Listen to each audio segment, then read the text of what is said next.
The Riverbank by Kenneth Grahame.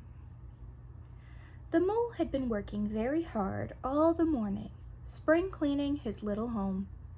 First with brooms, then with dusters, then on ladders and steps and chairs, with a brush and a pail of whitewash, till he had dust in his throat and eyes, and splashes of whitewash all over his black fur, and an aching back and weary arms. Spring was moving in the air above, and in the earth below and around him, penetrating even his dark and lowly little house, with its spirit of divine discontent and longing. It was small wonder, then, that he suddenly flung down his brush on the floor and said, "Bother," and "Oh, blow," and also, "Hang spring cleaning," and bolted out of the house, without even waiting to put on his coat. Something up above was calling him imperiously, and he made for the steep little tunnel which answered, in his case, to the gravelled carriage drive, owned by animals whose residences are nearer to the sun and air. So he scraped and scratched and scrabbled and scrooged, and then he scrooged again and scrabbled and scratched and scraped, working busily with his little paws and muttering to himself, up we go, till at last, pop, his snout came out into the sunlight, and he found himself rolling in the warm grass of a great meadow. "This is fine," he said to himself. "This is better than whitewashing." The sunshine struck hot on his fur. Soft breezes caressed his heated brow, and after the seclusion of the cellarage he had lived in so long, the carol of happy birds fell on his dulled hearing almost like a shout.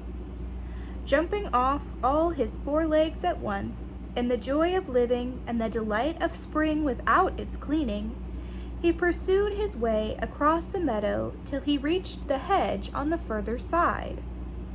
"Ho up," said an elderly rabbit at the gap. "6 pence for the privilege of passing by the private road."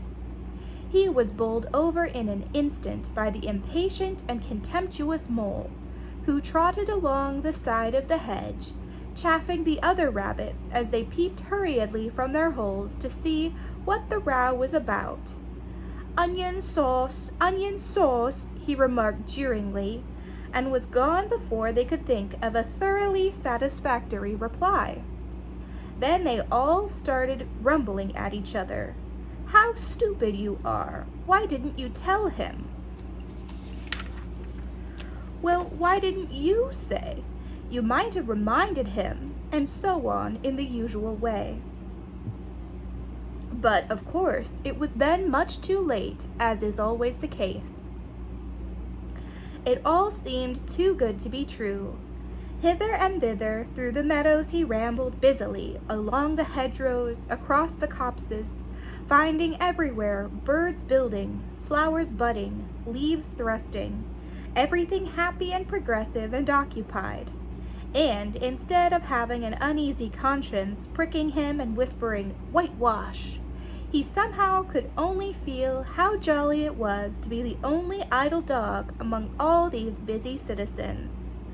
After all, the best part of a holiday is perhaps not so much to be resting yourself as to see all the other fellows busy working. He thought his happiness was complete when, as he meandered aimlessly along, suddenly he stood by the edge of a full-fed river. Never in his life had he seen a river before, this sleek, sinuous, full-bodied animal, chasing and chuckling, gripping things with a gurgle and leaving them with a laugh, to fling itself on fresh playmates that shook themselves free and were caught and held again. All was a shake and a shiver, glints and gleams and sparkles, rustle and swirl, chatter and bubble. The mole was bewitched, entranced, fascinated. By the side of the river he trotted as one trots, when very small, by the side of a man who holds one spellbound by exciting stories. And when tired at last, he sat on the bank, while the river still chattered on to him, a babbling procession of the best stories in the world, sent from the heart of the earth to be told at last to the insatiable sea. As he sat on the grass and looked across the river, a dark hole in the bank opposite, just above the water's edge, caught his eye, and dreamily he fell to considering what a nice snug dwelling place it would make for an animal with few wants, and fond of a bijou riverside residence, above flood level and remote from noise and dust. As he gazed, something bright and small seemed to twinkle down in the heart of it, vanished, then twinkled once more like a tiny star. But it could hardly be a star in such an unlikely situation, and it was too glittering and small for a glowworm. Then as he looked, it winked at him, and so declared itself to be an eye, and a small face began gradually to grow up round it, like a frame round a picture. A brown little face with whiskers, a grave round face, with the same twinkle in its eye that had first attracted his notice, small neat ears and thick silky hair. It was the water rat. Then the two animals stood and regarded each other cautiously. "Hello, Mole," said the water rat. "Hello, Rat," said the Mole. "Would you like to come over?" inquired the rat presently. "Oh, it's all very well to talk," said the Mole, rather pettishly, he being new to a river and riverside life and its ways. The rat said nothing, but stooped and unfastened a rope and hauled on it, then lightly stepped into a little boat which the Mole had not observed. It was painted blue outside and white within, and was just the size for two animals, and the Mole's whole heart went out to it at once, even though he did not yet fully understand its uses. The rat sculled smartly across and made fast. Then he held up his forepaw as the Mole stepped gingerly down. "Lean on that," he said. "Now then, step lively," and the Mole, to his surprise and rapture, found himself actually seated in the stern of a real boat. "This has been a wonderful day," said he, as the rat shoved off and took to the sculls again. "Do you know, I've never been in a boat in all my life." "What?" cried the rat, open-mouthed. "Never been in a? You never?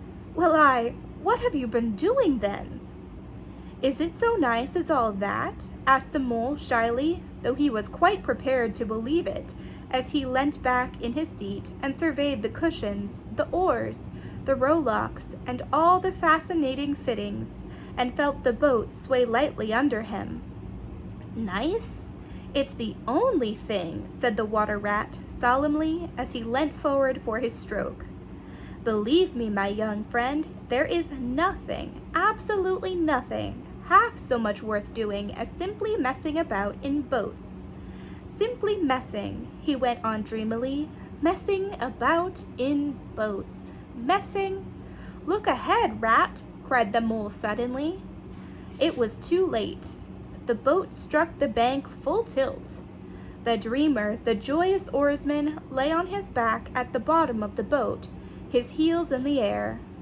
"About in boats, or with boats," the rat went on composedly, picking himself up with a pleasant laugh. "In or out of 'em, it doesn't matter. Nothing seems really to matter, that's the charm of it.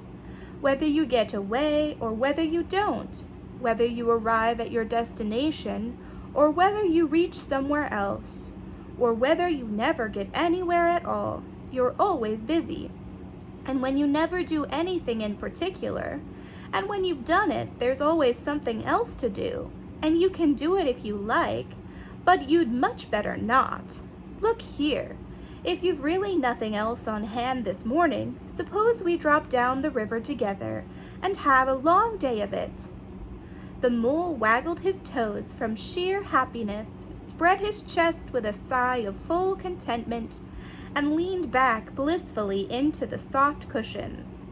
"What a day I'm having," he said. "Let us start at once."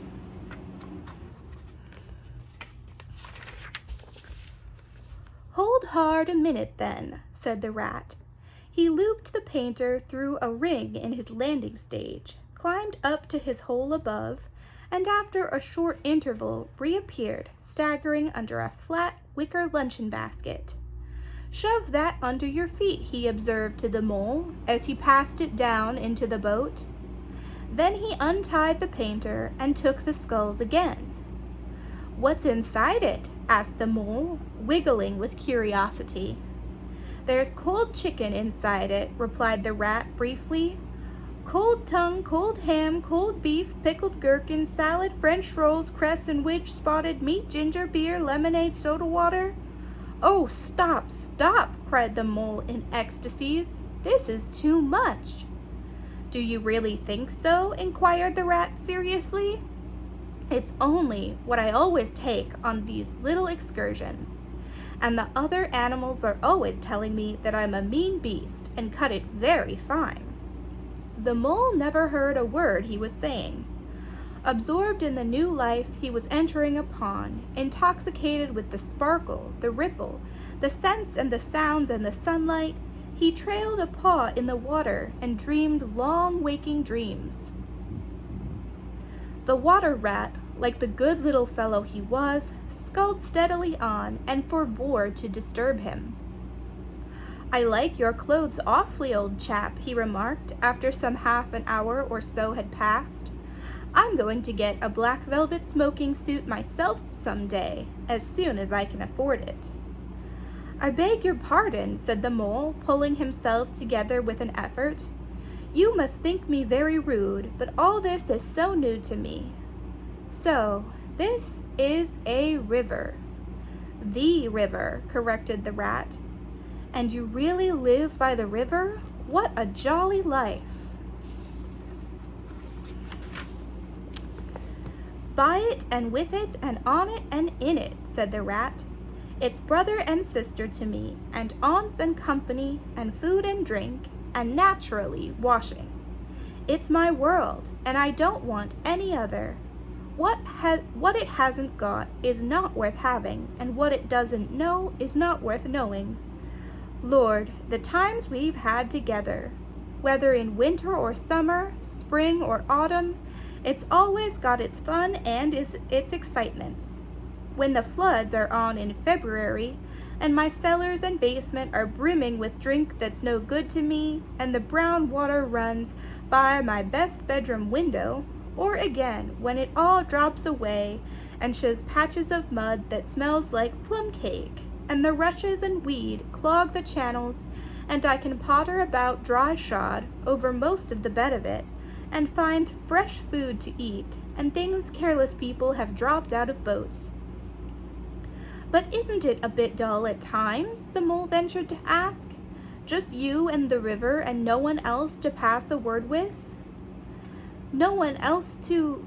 Well, I mustn't be hard on you," said the rat with forbearance. "You're new to it, and of course you don't know. The bank is so crowded nowadays that many people are moving away altogether.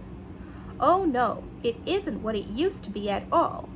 Otters, kingfishers, dabchicks, moorhens, all of them about all day long, and always wanting you to do something, as if a fellow had no business of his own to attend to." "What lies over there?" asked the mole, waving a paw toward a background of woodland that darkly framed the water meadows on one side of the river. "That? Oh, that's just the wild wood," said the rat shortly. "We don't go there very much, we river bankers." Aren't they very nice people in there?" said the mole a trifle nervously. "Well," replied the rat, "let me see. The squirrels are all right, and the rabbits, some of 'em, but rabbits are a mixed lot. And then there's Badger, of course. He lives right in the heart of it.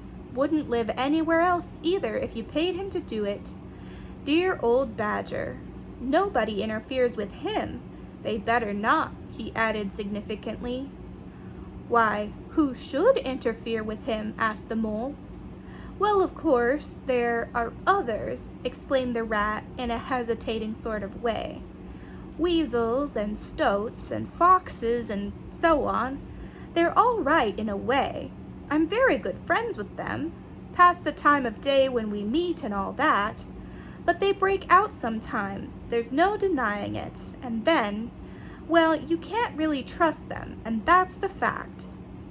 The mole knew well that it is quite against animal etiquette to dwell on possible trouble ahead, or even allude to it, so he dropped the subject. And beyond the wild wood again, he asked, where it's all blue and dim, and one sees what may be hills, or perhaps they mayn't, and something like the smoke of towns, or is it only cloud drift? Beyond the wild wood comes the wide world, said the rat, and that's something that doesn't matter, either to you or me. I've never been there, and I'm never going, nor you either if you've got any sense at all. Don't ever refer to it again, please. Now then, here's our backwater at last, where we're going to lunch. Leaving the main stream, they now passed into what seemed at first sight like a little landlocked lake. Green turf sloped down to either edge, brown snaky tree roots gleamed below the surface of the quiet water, while ahead of them, the silvery shoulder and foamy tumble of a weir, arm in arm with a restless dripping mill wheel that held up in its turn a gray-gabled mill house, filled the air with a soothing murmur of sound, dull and smothery, yet with little clear voices speaking up cheerfully out of it at intervals. It was so very beautiful that the mole could only hold up both forepaws and gasp, "Oh my, oh my, oh my." The rat brought the boat alongside the bank, made her fast, helped the still awkward mole safely ashore, and swung out the luncheon basket. The mole begged as a favor to be allowed to unpack it all by himself, and the rat was very pleased to indulge him and to sprawl at full length on the grass and rest, while his excited friend shook out the tablecloth and spread it, took out all the mysterious packets one by one, and arranged their contents in due order, still gasping, "Oh my, at each fresh revelation. When all was ready, the rat said, "Now, pitch in, old fellow," and the mole was indeed very glad to obey, for he had started his spring cleaning at a very early hour that morning, as people will do, and had not paused for bite or sup, and he had been through a very great deal since that distant time, which now seemed so many days ago. "What are you looking at?" said the rat presently, when the edge of their hunger was somewhat dulled, and the mole's eyes were able to wander off the tablecloth a little. "I am looking," said the mole, "at a streak of bubbles that I see traveling along the surface of the water. That is a thing that strikes me as funny." "Bubbles? Oh ho," said the rat, and chirruped cheerily in an inviting sort of way. A broad, glistening muzzle showed itself above the edge of the bank, and the otter hauled himself out and shook the water from his coat. "Greedy beggars," he observed, making for the provender. "Why didn't you invite me, Ratty?" "This was an impromptu affair," explained the rat. "By the way, my friend, Mr. Mole." "Proud, I'm sure," said the otter, and the two animals were friends forthwith. "Such a rumpus everywhere," continued the otter. "All the world seems out on the river today. I came up this backwater to try and get a moment's peace, and then stumble upon you fellows. At least, I beg pardon, I don't exactly mean that, you know." There was a rustle behind them, proceeding from a hedge wherein last year's leaves still clung thick, and a stripy head with high shoulders behind it peered forth on them. "Come on, old badger," shouted the rat.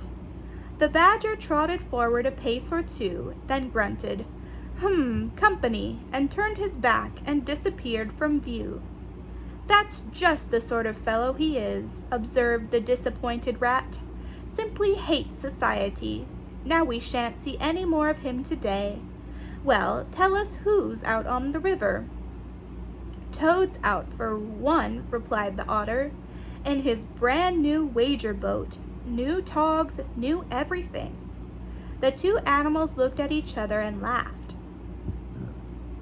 Once it was nothing but sailing, said the rat. Then he tired of that and took to punting. Nothing would please him but to punt all day and every day, and a nice mess he made of it. Last year it was houseboating, and we all had to go and stay with him in his houseboat and pretend we liked it. He was going to spend the rest of his life in a houseboat. It's all the same whatever he takes up. He gets tired of it and starts on something fresh. Such a good fellow, too, remarked the otter reflectively, but no stability, especially in a boat. From where they sat, they could get a glimpse of the main stream across the island that separated them, and just then a wager boat flashed into view.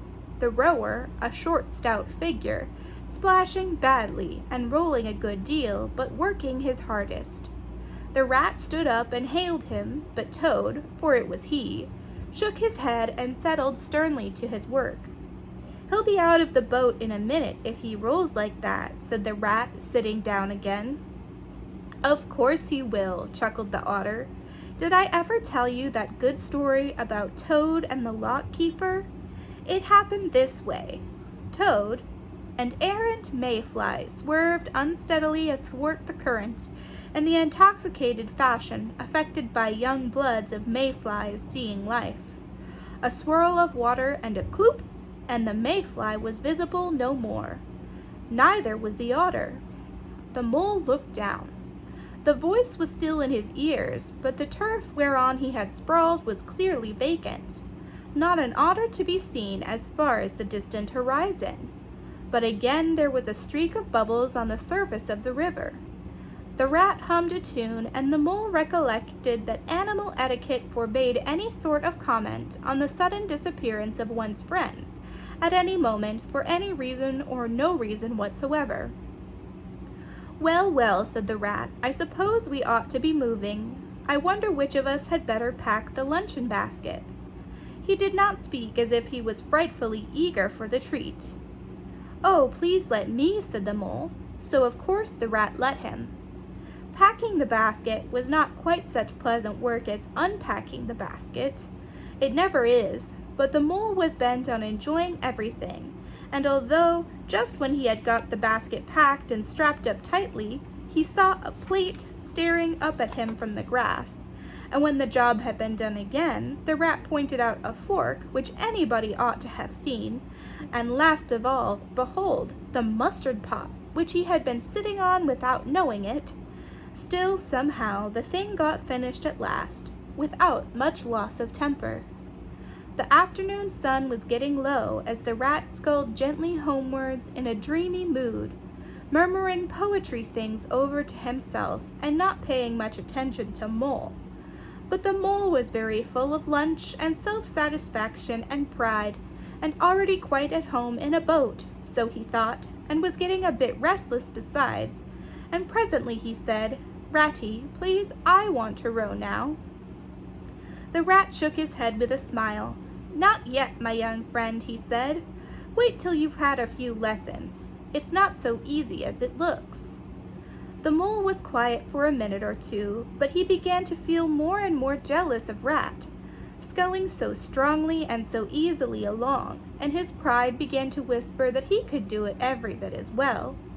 He jumped up and seized the sculls so suddenly that the rat, who was gazing out over the water and saying more poetry things to himself, was taken by surprise and fell backwards off his seat, with his legs in the air for the second time, while the triumphant mole took his place and grabbed the sculls with entire confidence.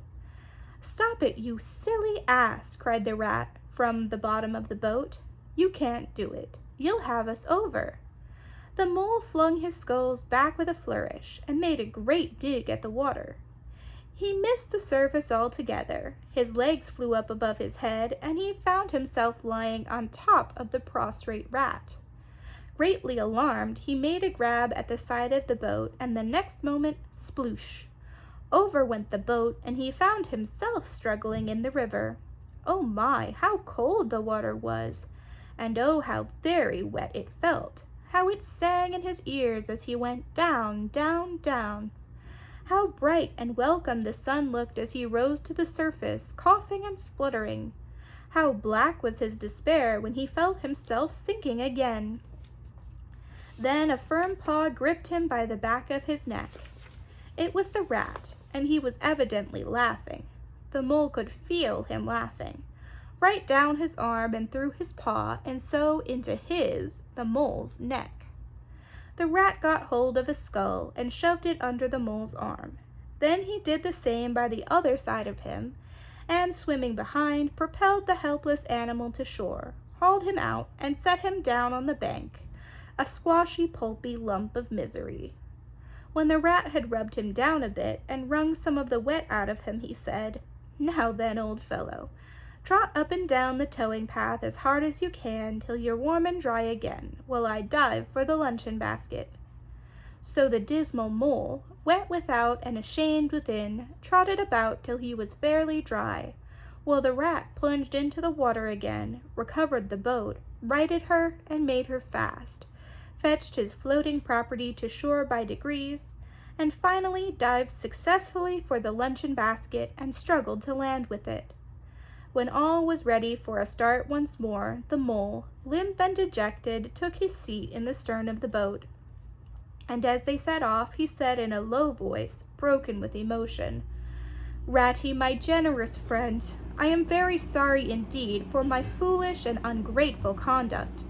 My heart quite fails me when I think how I might have lost that beautiful luncheon basket. Indeed, I have been a complete ass, and I know it. Will you overlook it this once and forgive me, and let things go on as before?" "That's all right, bless you," responded the rat cheerily. "What's a little wet to a water rat? I'm more in the water than out of it most days. Don't you think any more about it, and look here. I really think you had better come and stop with me for a little time. It's very plain and rough, you know, not like Toad's house at all, but you haven't seen that yet. Still, I can make you comfortable, and I'll teach you to row and to swim, and you'll soon be as handy on the water as any of us." The mole was so touched by his kind manner of speaking that he could find no voice to answer him, and he had to brush away a tear or two with the back of his paw. But the rat kindly looked in another direction, and presently the mole's spirits revived again, and he was even able to give some straight-back talk to a couple of moor-hens who were sniggering to each other about his bedraggled appearance.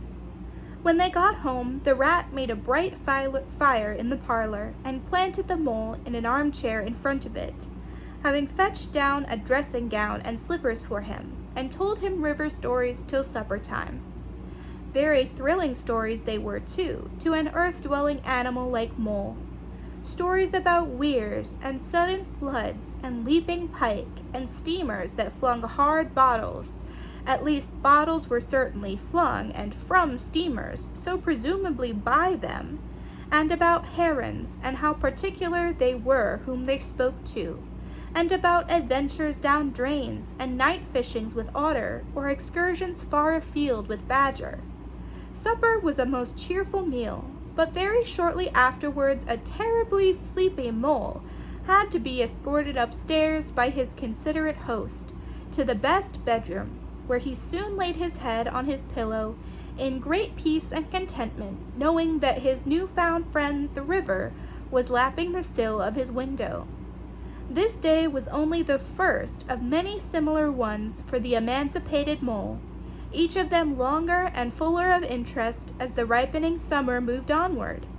He learned to swim and to row, and entered into the joy of running water, and with his ear to the reed stems, he caught at intervals something of what the wind went whispering so constantly among them.